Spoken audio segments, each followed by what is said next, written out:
আসসালামু আলাইকুম ওয়া রাহমাতুল্লাহি ওয়া বারাকাতুহু। নাহমাদুহু ওয়া নুসাল্লি আলা রাসূলিহিল কারীম, আম্মা বা'দ। মাহে রমাদানের শিক্ষা হচ্ছে আমরা আমাদের নফস এবং প্রবৃত্তিকে দমন করা, নিয়ন্ত্রণ করা এবং আল্লাহ তাআলার ভয়, ভীতি নিজের ভিতরে পর্যাপ্ত পরিমাণ পূর্ণাঙ্গভাবে আনয়ন করা। আমাদের নফস, আমাদের প্রবৃত্তি অনেক কিছুই চেয়ে থাকে। আমাদের রমাদানে ইফতারের টেবিল থেকে শুরু করে ঈদের শপিং সবখানে কি আমরা আমাদের প্রয়োজনের চেয়ে বেশি কিনছি না? বা আমরা ইফতারির জন্য যে আয়োজন করছি, যে লোক আসবে, খাবে, কতটুকু মানুষ খেতে পারে? কিন্তু আমরা এই যে আয়োজনটুকু করেছি, এখানে খাওয়ার পরে অনেক অপচয় হয়। যতগুলো ইফতার মাহফিল হচ্ছে, যতগুলো জায়গায় আমরা আমাদের নিজেদের ঘরেও যে ইফতারের আয়োজন করছি, দেখা যায় যে আমরা যতটুকু খেতে পারবো এর চেয়ে অনেক বেশি পরিমাণে আমরা আয়োজন করি। এই যে ঈদের কেনাকাটা, আমরা আমাদের নিজেদের জন্য যেই পরিমাণ কেনাকাটা করি ওই পরিমাণ কাপড় কি পরা হয়? শুধু কাপড় চোপড় কেনাকাটা খাওয়া দাওয়া না, আমাদের সার্বিক জীবনে আমরা যতটুকু অপচয় করি এটা আসলে শরিয়ত কিভাবে দেখে? বিশেষভাবে রমাদানে যেখানে নিজের নফসকে প্রবৃত্তিকে নিয়ন্ত্রণ করার কথা এসেছে, সেখানে আমরা কতটুকু আত্মসংযম করছি? আমরা কি রমাদানকে আত্মসংযমের মাস হিসাবে যাপন করছি, নাকি উৎসব এবং ভোজনের মাস হিসাবে যাপন করছি? ইত্যাদি সার্বিক বিষয় নিয়ে আমাদের আজকের আলোচনা। আমরা আজকে এই প্রোগ্রামে দেখব যে রমাদানের পরিমিতিবোধ এবং অপচয়, ইসলামের অর্থনীতির যে কনজাম্পশন তত্ত্ব, যেটা ভোগের এবং ভোগ বিলাসের যে তত্ত্বটা, শরিয়া কিভাবে দেখে, ইসলাম কিভাবে দেখে, এই বিষয়ে আলোচনা করার জন্য আজকে আমাদের স্টুডিওতে উপস্থিত রয়েছেন মুফতি ইলিয়াস হুসাইন কাসেমি হাফিজাহুল্লাহ। আইফা কনসালটেন্সির উদ্যোগে আয়োজিত আজকের এই প্রোগ্রামের মোহতারাম অতিথি, তিনি আল জামিয়াতুল ইসলামিয়া ইদারাতুল উলুম আফতাবনগর, ঢাকার উনি মুহাদ্দিস এবং মুফতি, আইফা কনসালটেন্সির সিনিয়র ট্রেনার। আমরা আজকে ওনার কাছ থেকে আলোচনা শুনবো। জি মোহতারাম, আপনি কেমন আছেন? আলহামদুলিল্লাহ। প্রথমেই আপনাকে এবং আমাদের দর্শকবৃন্দকে মাহে রমজানের শুভেচ্ছা। আলহামদুলিল্লাহ, আমি ভালো আছি। আশা করি আপনারাও সবাই ভালো আছেন।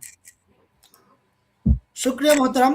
আইফা কনসালটেন্সির উদ্যোগে আমাদের এই ধারাবাহিক লাইভ প্রোগ্রামগুলো রমাদানের শুরু থেকেই চলছে।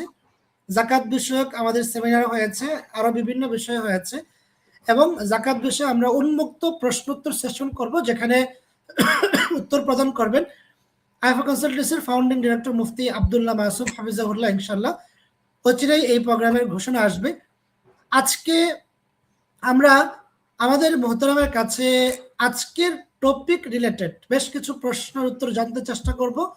দর্শক যারা আপনারা আমাদেরকে শুনছেন, আপনারা অন্যদেরকেও আজকের এই টপিকে আলোচনা শোনার জন্য আপনারা আমাদের লিঙ্কটি, প্রোগ্রামটি শেয়ার করে দিবেন এবং কমেন্টে জানাবেন কে কোথায় থেকে দেখছেন এবং আপনি আইফা কনসালটেন্সির কাছে কি প্রত্যাশা করেন, কোন ধরনের আলোচনা প্রত্যাশা করেন, এবং আলোচক হিসাবে কাদেরকে দেখতে চান সেটাও আমাদেরকে জানাতে পারেন।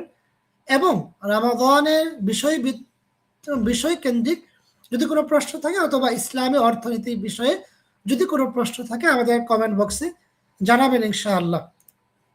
আমি মোহতারাম মুফতি ইলিয়াস হোসেন কাসেমি হাফিজাহুল্লাহর কাছে জানতে চাইব যে রমাদানে আমাদের সার্বিক যে ব্যয় প্রবণতা এবং বাজারের যে বর্তমান অবস্থা, এই সম্পর্কে আপনার মূল্যায়ন আমরা শুনতে চাই।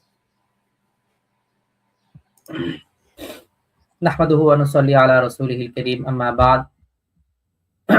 সর্বপ্রথম মহান আল্লাহ তাআলার শুকরিয়া আদায় করছি, পাশাপাশি আইএফএ কনসালটেন্সি লিমিটেড যারা আজকের এই মহতি উদ্যোগে আয়োজন করেছেন, আমি তাদের শুকরিয়া আদায় করছি। এবং সেই সাথে দর্শকবৃন্দ এবং পরবর্তীতে আমাদের লাইভ যারা শুনবেন তাদেরও আমি শুকরিয়া আদায় করছি। এই রমজান মাসের প্রত্যেকটা সময় অত্যন্ত মূল্যবান। তো এই মূল্যবান সময়কে আমরা সর্বোচ্চ কাজে লাগানোর চেষ্টা করছি। আশা করি প্রত্যেকেই যার যার অবস্থান থেকে সেটা চেষ্টা করছেন। তো এই মূল্যবান সময় যেহেতু আমরা এই ভিডিওটি দেখছি, আমরা আশা করব এই ভিডিওটি আমরা আমলের নিয়তে দেখব এবং দাওয়াতের নিয়তে দেখব এই ভিডিওতে যে কথাগুলো বলা হবে সেগুলো যেন আমি নিজের জীবনে বাস্তবায়ন করতে পারি এবং আমার আশেপাশে আমি সেগুলোকে বাস্তবায়ন করতে পারি। আমিন। তো মোহতারাম যে প্রশ্নটি করছেন যে আসলে বর্তমানে আমাদের জীবন ব্যবস্থা, আমাদের মানসিকতা অনেকটা হয়ে গেছে ভোগবাদীমূলক মানসিকতা। যদি আপনি রমজান মাসে পত্রিকা উল্টান, বিভিন্ন মিডিয়া দেখেন, তাহলে দেখবেন বিভিন্ন জায়গায় শুধু কত বেশি আরো ভোগবাদী মানসিকতায় আমরা যেতে পারি, কত বেশি ভোগ করতে পারি, কত ভালো খাবার-দাবার আমরা করতে পারি, কত দামি কেনাকাটা আমরা করতে পারি, সেই বিষয়ে তীব্র প্রতিযোগিতা হয়ে যাচ্ছে। মিডিয়া বিভিন্ন নিউজে আসছে যে কোন জায়গায় ভালো ইফতারি পাওয়া যায়, কোন জায়গায় লাখ টাকার ইফতারি বিক্রি হয়, কোন জায়গায় 20,000 টাকার জিলাপি বিক্রি হয়, সোনায় মোড়ানো জিলাপি বিক্রি হয়, সেগুলো নিউজ কিন্তু আমাদের চোখের সামনে ভেসে বেড়াচ্ছে। তো এখন এই হলো কিন্তু আমাদের সার্বিক অবস্থা। যদি আপনি খেয়াল করেন তাহলে দেখবেন বিভিন্ন জায়গায় ইফতারের প্রতিযোগিতা চলছে। পুরান ঢাকার কথা প্রসিদ্ধ। সেখানে প্রতিদিন কোটি, কোটি টাকার শুধুমাত্র ইফতার বাণিজ্য হচ্ছে। তো এই যে ইফতার কেনাবেচা হচ্ছে এটা পুঁজিবাদী দৃষ্টিকোণ থেকে তো অনেক লাভজনক একটা বিষয়। পুঁজিবাদী দৃষ্টিকোণ থেকে মানুষ যত বেশি ব্যয় করবে ততই অর্থনীতি গতিশীল হবে। কিন্তু আসলে ইসলাম কি এটা বলে?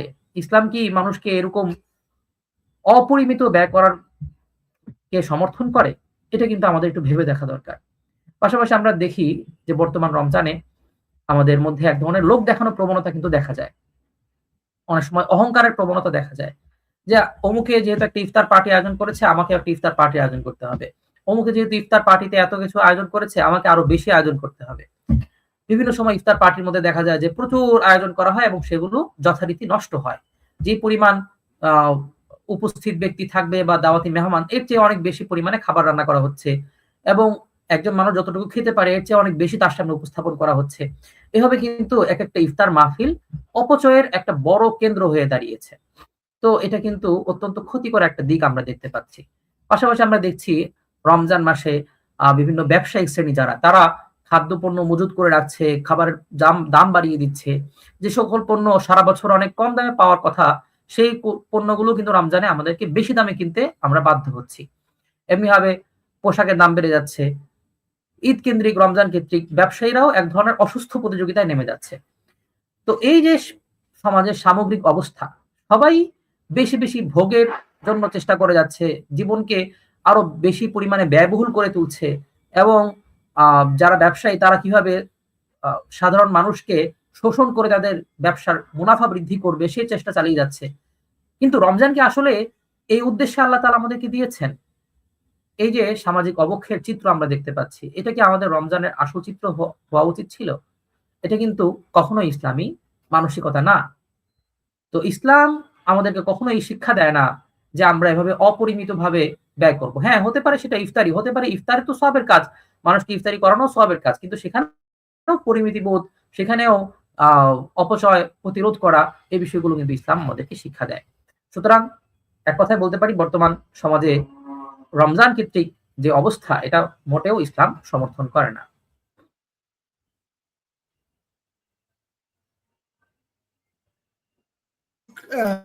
প্রিয় মোহতারাম, আমরা আপনার কাছ থেকে প্রথম যে বিষয়টা জানতে চেয়েছিলাম খুব সুন্দরভাবে তুলে ধরেছেন। দর্শক, আপনারা আপনাদের যে কোনো প্রশ্ন, রমজানের জাকাত বিষয়ে প্রশ্ন, সাদাকাতুল ফিতর বিষয়ে প্রশ্ন, অথবা আপনি আপনার জাকাত কিভাবে ক্যালকুলেশন করবেন যদি সেই বিষয়ে প্রশ্ন থাকে, রমাদানের অন্যান্য মাসআলা সংক্রান্ত যদি কোনো প্রশ্ন থাকে, আমাদের সম্মানিত আলোচক মুফতি ইলিয়াস হোসেন কাসেমী, যিনি বিশ্ববিখ্যাত প্রতিষ্ঠান দারুল উলুম দেওবন্দেও পড়াশোনা করেছেন, উচ্চতর ডিগ্রি নিয়েছেন, ওনার কাছ থেকে জানার সুযোগ রয়েছে। আইফা কনসালটেন্সি বরাবরের মতোই বিভিন্ন অর্থনীতির উপর ফিকহুল বুনুকি ওয়াত তামিন, সিআইএফ সহ আরো বিভিন্ন কোর্সের আয়োজন করেছে এবং রমাদানে ব্যক্তি এবং কর্পোরেট পর্যায়ে কনসালটেন্সি, শারিয়া কনসালটেন্সি দিচ্ছে। জাকাত ক্যালকুলেশন সার্ভিস আপনি প্রাতিষ্ঠানিকভাবে অথবা ব্যক্তিগতভাবে নিতে পারবেন। যে মোহতারাম, মোহতারামের কাছে যে বিষয়টি আমরা জানতে চাইবো সেটা হলো, আপনি যে সমস্যার কথাগুলো বললেন এবং ইসলাম কি বলে, এবং সম্পদ ব্যয় করার ক্ষেত্রে ইসলামে কি আলাদা কোনো মূলনীতি আছে যা আমরা রমজান মাসে ফলো করতে পারি, নাকি আমরা বলবো যে সম্পদ আমার, আমি অর্জন করি, আমি যেভাবে ইচ্ছা সেভাবে ব্যয় করবো, এক্ষেত্রে তো আমার ব্যয় করার অধিকার আছে, এরকম কোনো মানসিকতাকে আমরা লালন করব, নাকি সম্পদের ব্যাপারে সারিয়া কোনো দৃষ্টিভঙ্গি আমাদেরকে দিয়েছে? মাশাআল্লাহ, আপনি একদম টু দা পয়েন্টে চলে গিয়েছেন, চমৎকার। আসলে আমি যে অবস্থার কথা বললাম এবং যে অবস্থার কথা আমরাও প্রত্যেক বিবেকবান ব্যক্তি হৃদয় দিয়ে উপলব্ধি করছি, বর্তমান আমাদের মানসিকতাটা ভোগবাদী মূলক মানসিকতা হয়ে গিয়েছে। তো ভোগবাদ, এটা তো ইসলাম সমর্থন করে না। ইসলামের আলাদা নীতি আছে। যেমনটা আমাদের আজকের ফেসবুক লাইভের শিরোনাম ছিল যে ইসলামের কনজাম্পশন নীতি, অর্থাৎ ইসলাম কিভাবে আমাদেরকে ব্যয় করার দিক নির্দেশনা দেয়।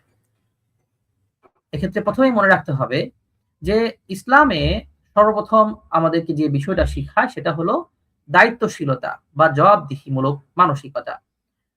ইসলাম বলে যে তোমাকে আল্লাহ তাআলা যে সম্পদ দিয়েছেন, এই সম্পদ তুমি কোন খাতে ব্যয় করছো এবং কিভাবে তুমি এই সম্পদ আয় করেছো, এই দুইটারই কিন্তু তোমাকে হিসাব কিয়ামতের ময়দানে দিতে হবে। হাদিসে এসেছে লা তাজুলু কদামা আবদিন হাত্তা ইউসআলা আন খামসিন, যে বান্দার পা পদযুগল কিয়ামতের ময়দানে অগ্রসর হতে পারবে না যতক্ষণ পর্যন্ত না সে ৫টি বিষয়ের উত্তর দেয়। এই ৫টি বিষয়ের মধ্যে ২টি প্রশ্নই হলো সে কোন খাতে সম্পদ ব্যয় করেছে এবং কোন জায়গা থেকে সম্পদ সে আয় করেছে। অর্থাৎ সম্পদ আয়ের খাত এবং ব্যয়ের খাত, এই ২টা বিষয়ের হিসাব না দিয়ে কোনো ব্যক্তি কিয়ামতের ময়দানে সামনে আগে বাড়তে পারবে না। তো এটা কিন্তু অত্যন্ত সতর্কতামূলক একটি বিষয় আমাদেরকে মনে রাখতে হবে যে ইসলামে সবসময় হিসাব করে চলার কথা বলা হয়েছে। আমি কোন জায়গা থেকে সম্পদ উপার্জন করেছি, মিন আইনা ইকতাসাবাহু, এবং কোন খাতে আমি সম্পদ ব্যয় করেছি অর্থাৎ ফিমা আনফাকাহু, এই ২টা প্রশ্নের উত্তর আমাকে দিতে হবে। আমি সেটা দিতে পারবো কিনা এটা আমাদেরকে অবশ্যই ভেবে দেখা দরকার।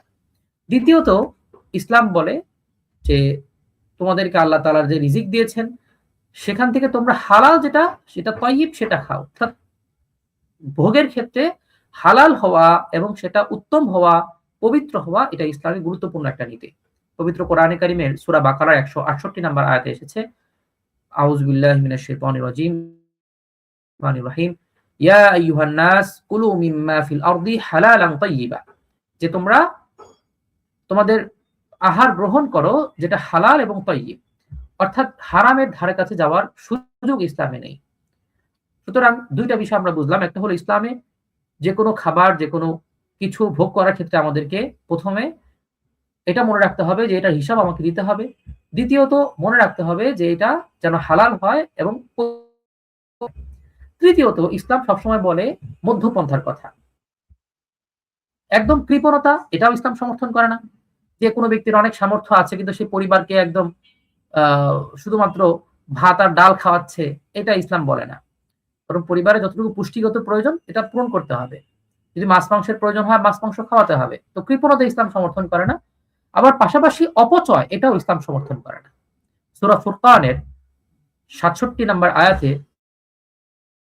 তারা বলেছেন, ওয়াল্লাযীনা ইযা আনফাকু লাম ইউসরিফু ওয়া লাম ইয়াকতুরু ওয়া কানা বাইনা যালিকা কাওয়ামা, যে মুমিন বান্দা হলো তারাই যারা যখন খরচ করে লাম ইউসরিফু, তারা অপচয় করে না, ওয়া লাম ইয়াকতুরু, এবং কৃপণতাও করে না, ওয়া কানা বাইনা যালিকা কাওয়ামা, অর্থাৎ এই ক্ষেত্রে তারা মধ্যপন্থার পদ্ধতি অবলম্বন করে, ভারসাম্যপূর্ণ পন্থা অবলম্বন করে।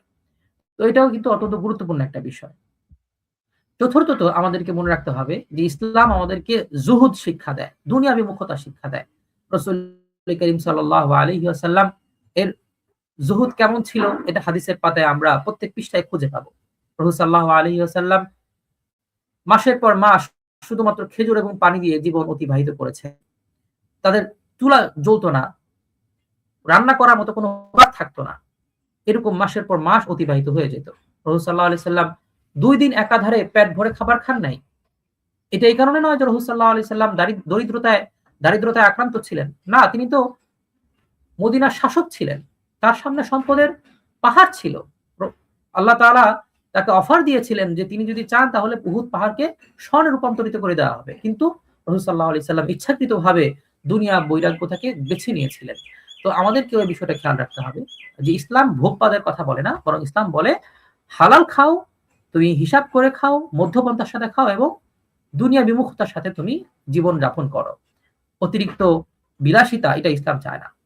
আর সবশেষে আমি বলবো যে ইসলামে ব্যয় করার জন্য কিছু স্তর ঠিক করে দিয়েছে। এই স্তরগুলো হিসাব করে আমাদেরকে ব্যয় করতে হবে। এক্ষেত্রে ইসলাম ৩ টে স্তরের কথা বলে।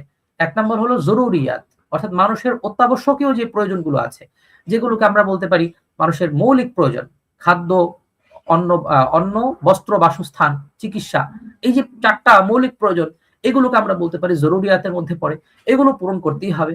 এগুলো প্রত্যেক ব্যক্তি তার খাবারের ব্যবস্থা, তার পোশাক, তার চিকিৎসা, ঘর ইত্যাদি তার নিজের জন্য, তার পরিবারের জন্য, তার অধীনস্থদের জন্য এগুলো ব্যবস্থা করতে হবে।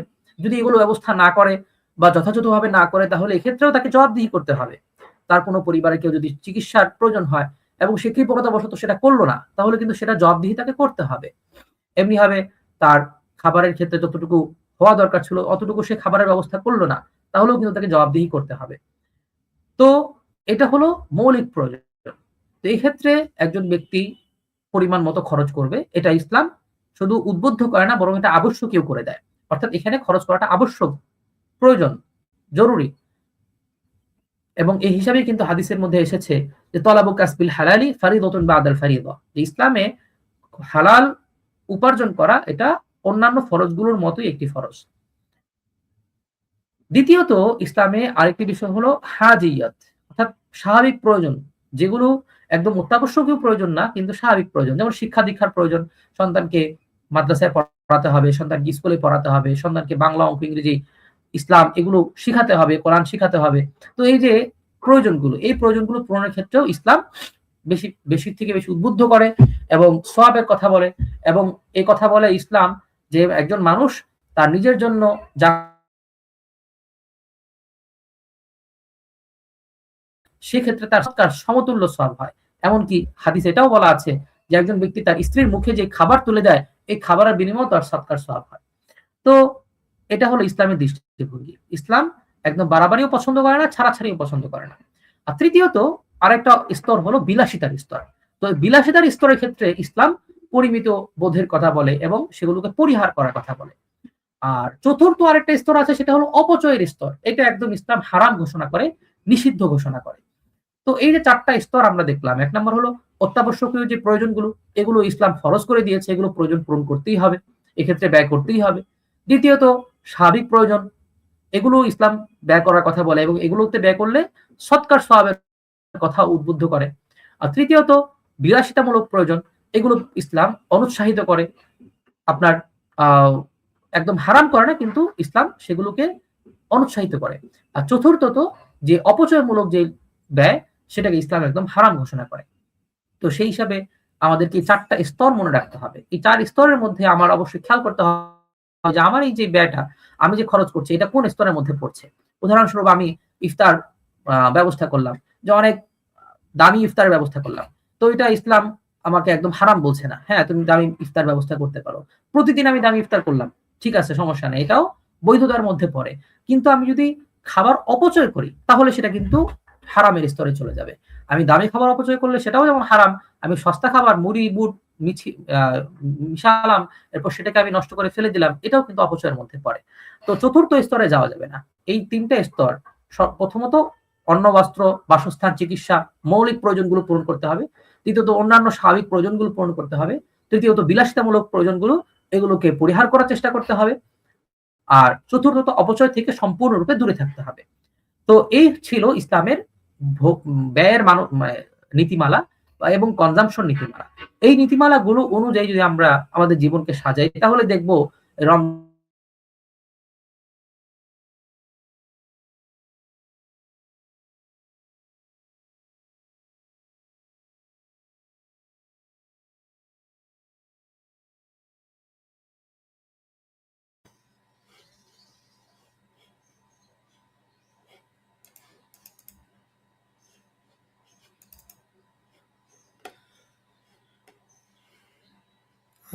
সম্মানিত দর্শক, হয়তো নেট কানেকশনের কারণে উনি আলোচনার এই পর্যায়ে আটকে গিয়েছেন। আপনারা কি শুনতে পাচ্ছেন কিনা আমাদের আলোচনা? মোহতারাম মুফতি ইলিয়াস হোসেন হাফিজাহুল্লাহ, আপনাকে আমি অনুরোধ করছি আপনার নেট কানেকশনও ঠিক করে নেওয়ার জন্য। আইএফএ কনসালটেন্সি মাদ্রাসা শিক্ষার্থীদের জন্য ফিকহুল বুনুকি ওয়া তামিন নামে একটি কোর্সের আয়োজন করেছে, যে কোর্সটি চলমান রয়েছে। আপনারা যারা ইসলামী অর্থনীতি নিয়ে, ব্যাংকিং এবং বীমা নিয়ে জানতে আগ্রহী, তাদের জন্য এই কোর্সে যুক্ত হওয়ার সুযোগ রয়েছে। এছাড়া আইএফএ কনসালটেন্সির বিশেষায়িত একটি প্রতিষ্ঠান রয়েছে, সেটা হলো কনসালটেন্সি ডিপার্টমেন্ট। বাংলাদেশে ইসলামী অর্থনীতির বিষয়ে sharia audit, sharia consultancy, sharia review, এই সার্ভিসগুলো দিয়ে থাকে একমাত্র প্রতিষ্ঠান আইএফএ কনসালটেন্সি। আইএফএ কনসালটেন্সির এই ডিপার্টমেন্টে রয়েছে বাংলাদেশের মানে উল্লেখযোগ্য পরিমাণ আউফির সিএসএ করা, মানে সার্টিফাইড শারিয়া অ্যাডভাইজার অডিটর, যেটা আন্তর্জাতিকভাবে স্বীকৃত প্রতিষ্ঠান আউফির। এই প্রতিষ্ঠানের প্রায় 16 জনের অধিক সিএসএ আউফির রয়েছে। ফলে কনসালটেন্সি ডিপার্টমেন্টটি একটি বিজ্ঞ টিম দ্বারা পরিচালিত। রমাদানে অনেকেই আমরা জাকাতের হিসাব করি, অনেকে অন্যান্য হিসাব করি, ব্যক্তিগত জাকাতের হিসাব করি, ব্যবসায়িক পণ্যের হিসাব করি। তো ইত্যাদির ক্ষেত্রে আমরা আইএফএ কনসালটেন্সির কনসালটেন্সি ডিপার্টমেন্টের সহযোগিতা নিতে পারবো। এটার পেড ভার্সন আছে, তারপরে ফ্রি সিস্টেমও আছে। আপনারা যোগাযোগ করবেন, আমরা এই প্রত্যাশা করছি। জি মোহতারাম, আপনি আলোচনা চালিয়ে যাওয়ার জন্য অনুরোধ করছি। জি, আমি আপনাকে প্রশ্ন করেছিলেন, আমি মোটামুটি উত্তর দেওয়ার চেষ্টা করেছি। তাহলে মোহতারাম, আমরা জানতে চাইবো যে রমাদান আসলেই বাজার যে অস্থির হয়ে যায়, এই বাজার অস্থিরতার মূল কারণ কি? কেন রমজান মাসেই আমাদের ব্যবসায়ীরা এরকম মানে উৎপেতে থাকে যে কখন রমজান আসবে, কিভাবে খুব ব্যবসা করে কুপায় ফেলবে, এরকম কিছু একটা। তো এই বিষয়ে মোহতারাম আপনি কি মনে করেন? হ্যাঁ, চমৎকার প্রশ্ন করেছেন। আমরা একটু আগে দেখলাম যে ইসলামের ভোগের মানসিকতার ক্ষেত্রে, ব্যয়ের ক্ষেত্রে ইসলাম কি ধরনের নীতিমালা আমাদেরকে দিয়েছে। তো এই নীতিমালাগুলো যদি আমরা বুঝি, তাহলে দেখব যে বর্তমানে এই নীতিমালাগুলো ফলো না করার কারণেই কিন্তু চরম অর্থনৈতিক এক ধরনের অস্থিরতা আমাদের রমজান আসলে আমরা দেখতে পারি। যেমন রমজান আসলেই দেখা যায় যে বাজারের সকল পণ্যের দাম বেড়ে যায়। তো এই যে বাজার অস্থির হয়ে যাচ্ছে, এই বাজার অস্থির হয়ে যাওয়ার পিছনে বেশ কিছু কারণ আমরা খুঁজে পাই। এর মধ্যে একটা অন্যতম কারণ হলো আমাদের চাহিদার অস্বাভাবিক বৃদ্ধি বা ডিমান্ড শক। স্বাভাবিকভাবেই যে কোনো ক্ষেত্রেই যদি যোগানের তুলনায় চাহিদার পরিমাণ বৃদ্ধি পায়, তাহলে পণ্যের দাম বেড়ে যাবে। যেমন রমজানের শুরুতে আপনাদের হয়তো মনে আছে যে লেবুর দাম অনেক বেড়ে গিয়েছে। তো এখানে সিন্ডিকেটের যতটা না প্রভাব আছে বা ব্যবসায়ীদের অসাধু মানসিকতার যে প্রভাব আছে, এর চেয়ে আরো মারাত্মক প্রভাব হলো আমাদের যোগানের তুলনায় আমাদের চাহিদাটা অনেক বেশি ছিল। তো যোগানের তুলনায় চাহিদা যেহেতু বেশি, স্বাভাবিক অটোমেটিক অর্থনৈতিক সূত্র অনুযায়ী সেখানে পণ্যের দাম বাড়বে। যে কোনো পণ্যের যখন যোগান বেশি থাকে, চাহিদা কম থাকে, তখন পণ্যের দাম কমে। যেমন শীতকালে আপনি যদি শীতের পণ্য অনেক থাকে, তাহলে শীতের পণ্যের দাম আস্তে আস্তে কমে যায়। কিন্তু যখন চাহিদার তুলনায় যোগান কম থাকে, মানে যোগানের তুলনায় চাহিদা অনেক বেড়ে যায়, তখন কিন্তু পণ্যের দাম বেড়ে যায়। তো বাজার যে অস্থির হয় রমজান মাসে, এর একটা বড় কারণ হলো এটা যে আমাদের চাহিদার অস্বাভাবিক বৃদ্ধি। আমাদের চাহিদা যদি এরকম অস্বাভাবিক বৃদ্ধি না হইতো, তাহলে কিন্তু এই সমস্যাটা থাকতো না। আরেকটা কারণ হলো আমাদের বাংলাদেশের অবস্থা হলো আমরা আপনার অনেক কিছুই নিজেরা উৎপাদন করি না, বরং আমদানি করে থাকি। তো স্বাভাবিকভাবে আমদানি করতে গেলে সেগুলোর পিছনে আমাদের ডলার ব্যয় হয়, এবং যখন এই আমদানিকৃত পণ্যগুলোর চাহিদা বেড়ে যায়, তখন সেখানে কিন্তু আমাদের অর্থনৈতিক ক্ষতি হয়। তো এই হিসাবে কিন্তু এই বাজারে একটা অস্থিরতা তৈরি হয়। আর তৃতীয়ত, অনেক ক্ষেত্রে দেখা যায় যে দেখা দেখি ক্রয় করার একটা প্রবণতা আমাদের মধ্যে থাকে, প্যানিক বাইং তৈরি হয়।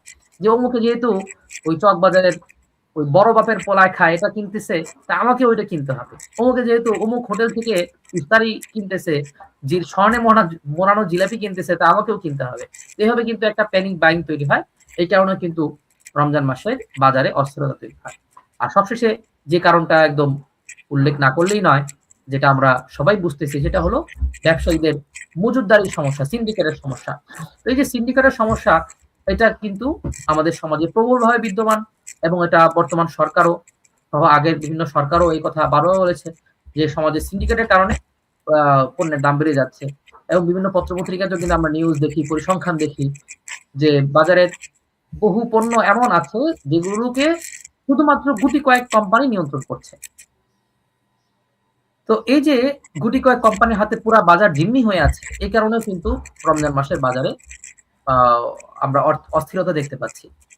রমজান মাসের শুরুতে, রমজান মাসের আগে একটা নিউজ খুব ভাইরাল হয়েছিল যে বাংলাদেশের শিল্প গ্রুপগুলোর ৬০০ এর বেশি লাইট ভেসেল, অর্থাৎ সামুদ্রিক যান, এগুলো তারা সমুদ্রে রেখে দিয়েছে, সমুদ্রে তীরে ভিড়াচ্ছে না, মাল খালাস করছে না, বরং ওগুলোকে তারা গুদাম হিসেবে ব্যবহার করছে। কেন? যেন পণ্যের দাম বৃদ্ধি পায় এবং তারা এগুলোকে এনে বেশি দামে বিক্রি করতে পারে। তো এটা কিন্তু খুবই ক্ষতিকর একটা বিষয়। তো এই বিষয়গুলোর কারণেই কিন্তু আমরা দেখছি আমাদের রমজান মাস হলেই বাজারে এক ধরনের অস্থিরতা তৈরি হচ্ছে। এখন এগুলোর সমাধান আমাদেরকে খুঁজে বের করতে হবে।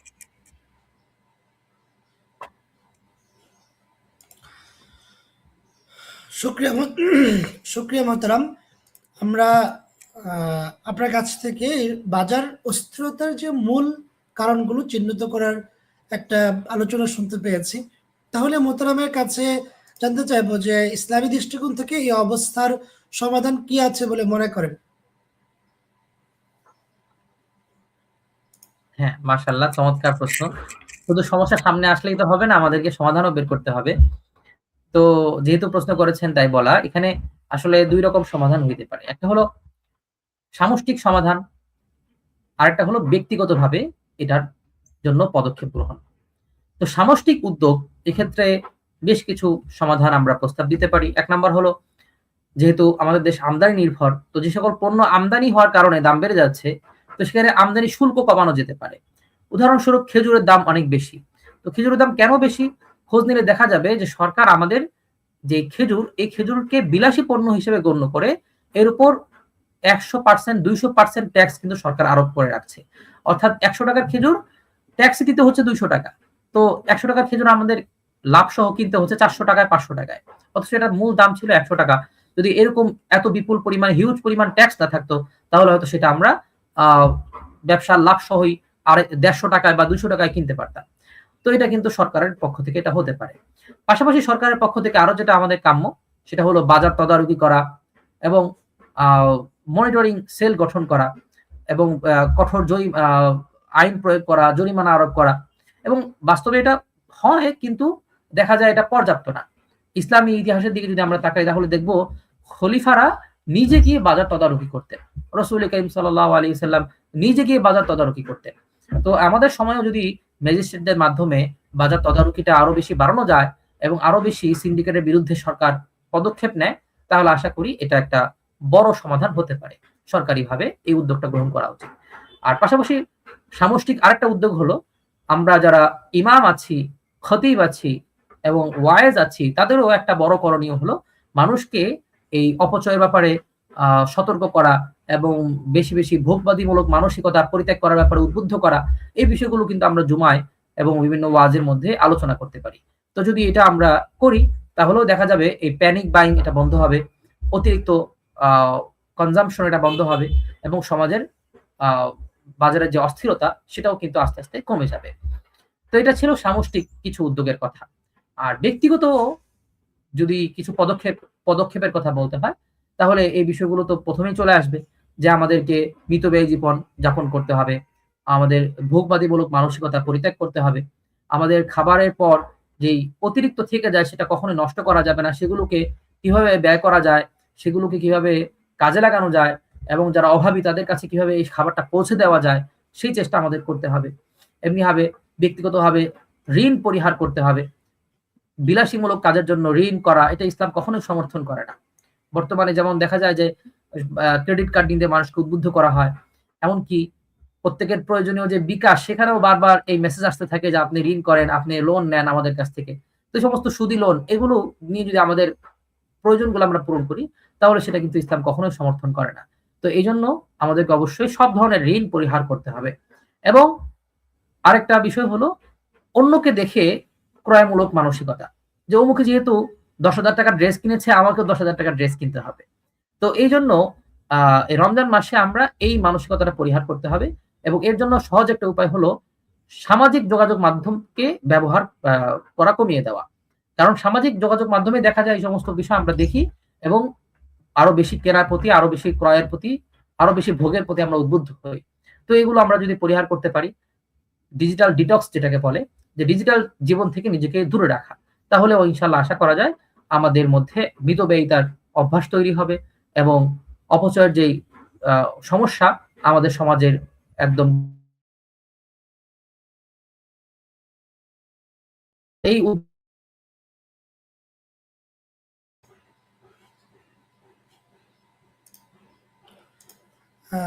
শুকরিয়া মোহতারাম।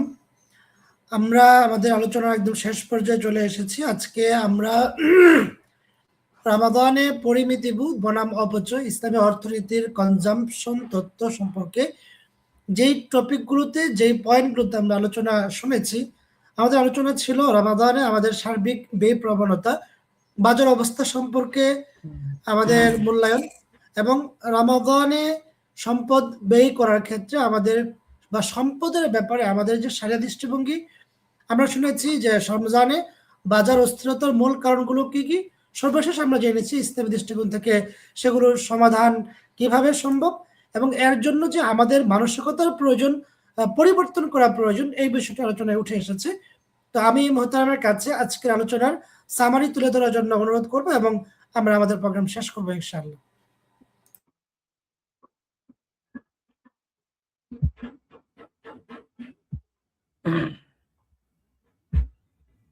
তো অনুষ্ঠানের একদম শেষ পর্যায়ে সম্ভবত আমরা চলে এসেছি।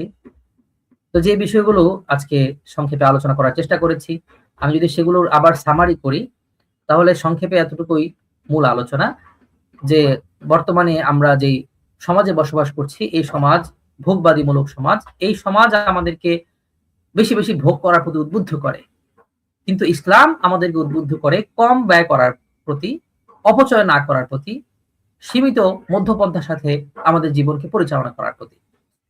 পবিত্র কোরআনে কারীম এবং হাদিসে পাতায় পাতায় এ ব্যাপারে আমাদের জন্য দিক নির্দেশনা লুকিয়ে আছে। তো শুধু রমজান না, বরং সারা বছর, সারা জীবনকে আমরা যদি এভাবে সাজাতে পারি, তাহলে ইনশাআল্লাহ আমাদের জীবন অনেক সুন্দর হবে এবং জীবনের অনেক অস্থিরতা ইনশাআল্লাহ দূর হয়ে যাবে।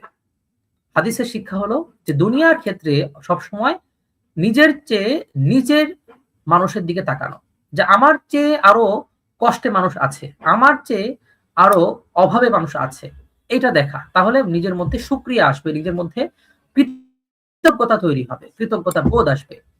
পক্ষান্তরে যদি আমরা দুনিয়ার ক্ষেত্রে উপরের দিকে তাকাই, যে আমার এতটুকু আছে, তো অমুকের তো আরো বেশি আছে, তাহলে আমার অস্থিরতা কখনোই দূর হবে না এবং আমার এই ভোগবাদীমূলক মানসিকতা কখনোই আমরা দূর করতে পারবো না।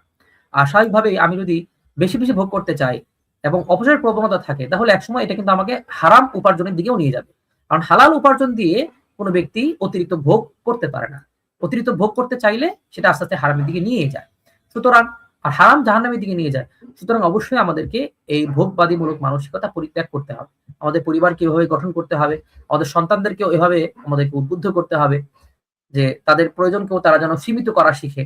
তাদেরকে আমি হাত খুলে দিলাম আর তারা হাত খুলে অপচয় করলো, এটা কিন্তু একজন পিতা হিসেবে, একজন অভিভাবক হিসেবে আমার জন্য খুবই ভুল একটি ডিসিশন বলে গণ্য হবে।